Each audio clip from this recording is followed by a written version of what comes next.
University میں داخلہ لیا. یہ سارا فکری پروجیکٹ جو ہے یہ انہی سوالات کی روشنی میں خرامہ چلتا رہا. آپ کے والد صاحب کے پاس بہت سارے پیسے تھے جو آپ نے انہیریٹنس میں ملے کہ؟ نہیں جی, میرے والد بھی پروفیسر ہیں اور ہم پروفیسر لوگ جو ہیں لوور مڈل کلاس میں آتے ہیں.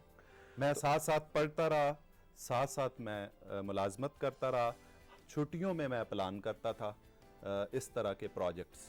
مثلا فلسفے میں داخلہ لے لیا جی, چھٹیاں وہاں جا کے as a casual student classes لے لیں.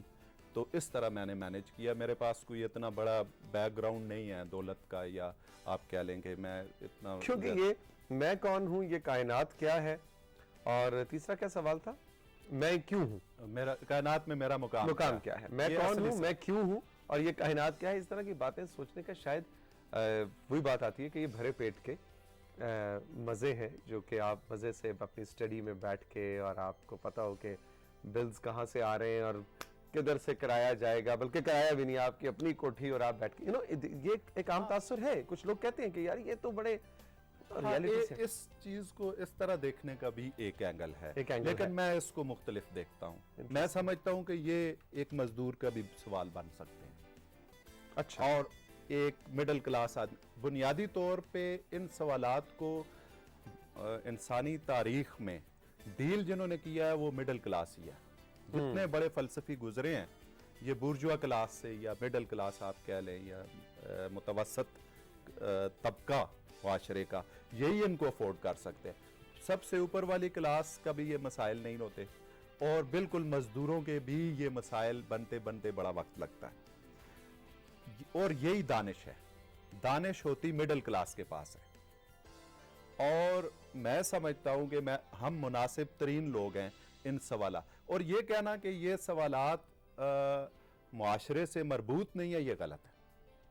کیونکہ معاشرے کو بیلنس دینے کے لیے, توازن دینے کے لیے جس فکر کی ضرورت ہے اس فکر کے عقبی پشتے یہ لوگ مہیا کرتے ہیں. Okay, interesting. اچھا سر جی, یہ بتائیں کہ اب ہمارا جو اکثر بات ہوتی ہے جی سلیبس, اور آپ نے کہا بڑا نیا طرز تدریس کی آپ نے بات کی کہ اس میں یہ اردو ادب, انگریزی ادب, فلسفہ, ان چیزوں کو بڑے ماڈرن انداز میں پڑھائیں. لیکن ہمارا جو سلیبس ہے, ہمارا جو کریکولم ہے, اس میں آئی ڈونٹ نو, میرا ذاتی خیال یہ ہے کہ ہم نے ٹوٹل پورا کیا ہوا. ہاں کہ جی اقبال کی نظمیں اتنی ہونی چاہیے, اقبال کا جناب یہ کلام اس طرح کا ہونا چاہیے, اور موٹیویشنل کلام ہونا چاہیے, انہوں نے جو مسلمانوں کو پیغام دیا وہ ہونا چاہیے. وہ ٹھک ٹھک ٹھک, وہ ٹیچر آتا ہے, وہ کھڑا ہوتا ہے, ہم کتاب کھولتے ہیں, سارے اسٹوڈنٹس آپ سامنے ایف اے کے بیٹھ جاتے ہیں, اور انہوں نے ایک جناب اقبال کا کوئی ایک پیس لیا, اس کے اوپر وہ ایک رٹایا 20 15 13 18 17 سال سے وہ جو ٹیچر کرتا چلا رہا ہے, اس نے وجہ اقبال نے ہمیں یہ فلسفہ خودی بنایا, یہ اقبال نے ہمیں یہ کہا, وہ بچوں نے ایسے بیٹھ کے سنا اور پھر وہی نوٹس اٹھائے اور وہ کر کے. کوئی ریسرچ ہو سکتی ہے کہ بی اے کے لیول کا اسٹوڈنٹ جو میٹرک میں, ایف اے میں, بی اے میں اقبال سے تھوڑا انٹروڈیوس ہوتا آیا ہے, وہ کتنا ایک اس کے کھوپڑی میں کتنا پلے پڑا ہے کہ اقبال کہتا کیا ہے؟ کوئی ایسی ریسرچ ہو سکتی ہے اس میں کہ کوئی ان کا کچھ ان سے پوچھا جائے کہ بھئی تمہیں پتا کیا چلا ہے, نمبر تمہارے آ گئے, اس کو چھوڑو, لیکن what have you understood about who you are, why you are, and what is this all universe about, وہ 3 سوال جو آپ, یہ جو آپ نے مسئلہ بیان کیا ہے, یہ بنیادی طور پر اس وقت کے تمام ماہرین تعلیم کا چیلنج ہے. اور اس کی وجہ بنیادی طور پر یہ ہے کہ معروضی حالات یعنی معاشی معاشرتی حالات بہت بنیادی تبدیلیوں سے گزر رہے ہیں, اور ہمارا جو سلیبس سیٹرز کا رویہ ہے وہ اسی طرح کا سٹیریوٹائپ ہے. اب یہ سلیبس جو ہے ہمارے جدید اسٹوڈنٹ کے مسائل سے مربوط اسے مل نہیں رہا, اسے دکھائی نہیں دیتا کہ یہ مسائل سے مربوط ہے. اس وجہ سے اس کی دلچسپی اس لیول پہ نہیں, تخلیقی لیول پہ یا کریٹو لیول پہ اس کی دلچسپی پیدا نہیں ہو رہی ان مضامین میں. وہ بس سٹیریوٹائپ, وہ نوٹس یاد کرے گا اور بس وہ ریپروڈیوس کر دے گا حافظے کی مدد سے اور ڈگری لے لے گا, اور اس کا کانسرن اس سبجیکٹ کے ساتھ بس اتنا ہی ہے. لیکن یہ چیلنج ہمارے آئندہ نسل کے